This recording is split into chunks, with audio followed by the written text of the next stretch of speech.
একটি সময়ের কথা।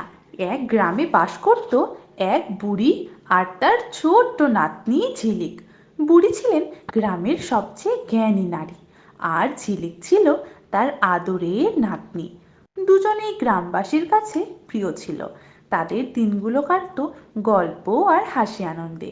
বুড়ি নাতনিকে বিভিন্ন পুরনো গল্প শোনাতেন, আর সেই গল্পে মিশে থাকতো জীবনের নানা শিক্ষা। একদিন সন্ধ্যাবেলায় বুড়ি আর ঝিলিক উঠোনে বসেছিল। ঝিলিক ছিল বেশ চঞ্চল, বারবার নানান প্রশ্ন করে বুড়িকে জ্বালাতন করছিল। দাদু, তুমি আমাকে একটা সুন্দর গল্প বলো না। তাহলে শোন, আজ তোকে বলবো এক রাজকন্যার গল্প। ওমা, রাজকন্যার গল্প? খুব মজা হবে, তাই না?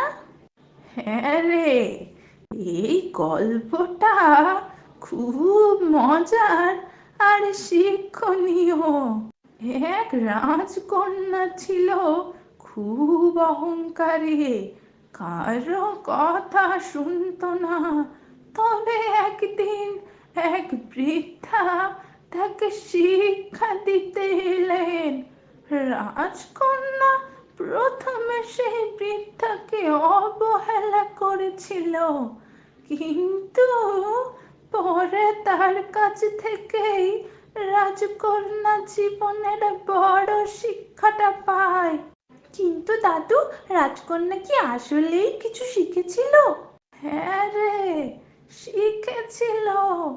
তাকে বুঝিয়ে দিয়েছিল অহংকার মানুষের সবচেয়ে বড় শত্রু।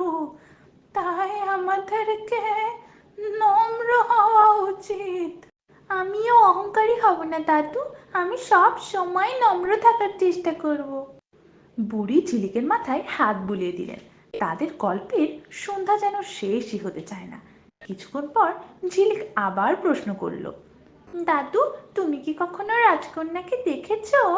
না রে, আমি তো এই গ্রামে জন্মেছি, এখানেই বড় হয়েছি। তবে আমার মনে হয় প্রতিটি মেয়ের মধ্যেই এক টুকরো রাজকন্যা থাকে। আমার মাঝেও? ঝিলিক খুশিতে লাফিয়ে উঠল। বুড়ি আর ঝিলিকের এই কথোপকথনের মধ্যেই রাত হয়ে এলো। বুড়ি ঝিলিককে শুয়ে পড়ার জন্য বললেন। ঝিলিক যখন ঘুমোতে যাচ্ছিল, বুড়ি বললেন, আমি শিখলাম যে অহংকার করা উচিত নয়, আর সবাইকে সম্মান করতে হবে। ঠিক বলেছিস। তাই তুই সব সময় নম্র আর ভালো মনের মানুষ হবি। এই পৃথিবীটা আরো সুন্দর হবে তখন। এভাবেই বুড়ি আর নাতনি ঝিলিকের দিনগুলো কাটছিল। গল্পের মধ্যে বুড়ি নাতনিকে জীবনের শিক্ষা দিচ্ছিলেন, আর ঝিলিক সেই শিক্ষাগুলো মনের গভীরে স্থান দিচ্ছিল। তাদের গল্পের রাতগুলো এক একটা ছোট ছোট পাঠের মতো, যা তাকে সারা জীবন পথ দেখাবে। এই গল্পটি আমাদের শেখায় প্রতিদিনের সাধারণ কথাবার্তার মধ্যেও লুকিয়ে থাকে বড় বড় শিক্ষার কথা। বুড়ি আর ঝিলিকের সম্পর্কের মধ্যে মিশেছিল ভালোবাসা আর জীবনের প্রকৃত শিক্ষা, যা আমাদের শেখায় যে জ্ঞান কেবল বইয়ের পাতায় নয়, বরং জীবনের অভিজ্ঞতার মধ্যেও লুকিয়ে থাকে।